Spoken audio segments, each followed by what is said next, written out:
আমরা শুনলাম এই জায়গায় একটা গ্রামীণের টাওয়ার হবে।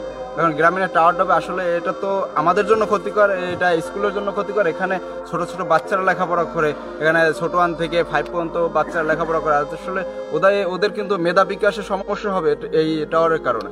আমরা চাই, আমরা সাধারণ জনগণের পক্ষে, আমরা স্টুডেন্টের পক্ষে আমরা চাই এটা এখান থেকে সরিয়ে, এখান থেকে স্কুলের ভিতর থেকে সরিয়ে যে কোনো জায়গায়, বাজারে আশেপাশে অনেক জায়গা আছে, যে কোনো জায়গায় তারা দেখ, আমাদের তাতে কোনো আপত্তি নাই। কিন্তু আমরা চাই আমাদের মাঠ উন্মুক্ত করে দেখ, আমরা যেন স্বাচ্ছন্দ্যে খেলাধুলা করতে পারি। আমাদের এই মাঠটা অবমুক্ত করে দেখ তারা।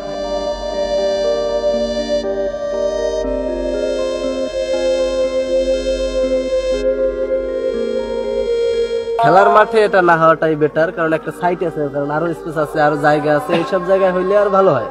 কারণ এমন না যে বাজারে কোনো জায়গা নেই, এটা যে স্কুল মাঠই হইতে এরকম কোনো কথা না। হ্যাঁ হোক, ভালো একটা আসছে, এটা ভালো তো, আমাদের বাজারে আসছে, কিন্তু বাজারে তো অনেক জায়গা আছে, কারণ পরিষদের মাঠে জায়গা আছে, এটা তো বেশি জায়গা লাগে না।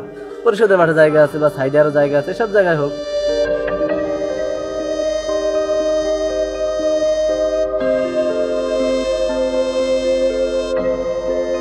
ম্যানেজিং কমিটি সিদ্ধান্ত নিতে পারে, এরা পারে, তারা প্রয়োজন বোধে ইউজ করতে পারে আর কি।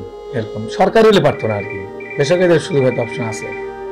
ওদের জমিটা আবার চৌহদ্দিরে আলাদা করা, এই মাঠের মধ্যে ওদের ওইটুকু আলাদা করা একটা দাগ আছে, এই দাগের মধ্যে আটটা দাগ এরকম করে দিয়া তারপর আলাদা করা আছে। এটা হ্যাঁ মাধ্যমিক বিদ্যালয়, বেসরকারি। হ্যাঁ এটাই না, তার উপরে যাইতো না মা, যেহেতু একদম কণায় একেবারে, ওরা তো 12 ফিট বাই 12 ফুট লাগতো জমি, মাত্র জমির একদম মাত্র 12 ফিট বাই 12 ফিট।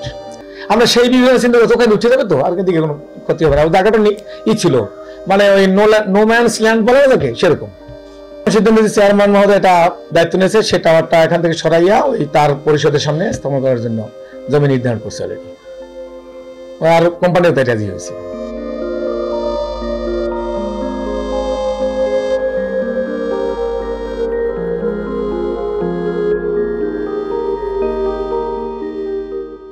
সংবাদ, ফিচার ও অনুষ্ঠানের জন্য ভিজিট করুন সংবাদ প্রকাশের ওয়েবসাইট এবং যুক্ত থাকুন ফেসবুক পেজ ও ইউটিউব চ্যানেলের সঙ্গে।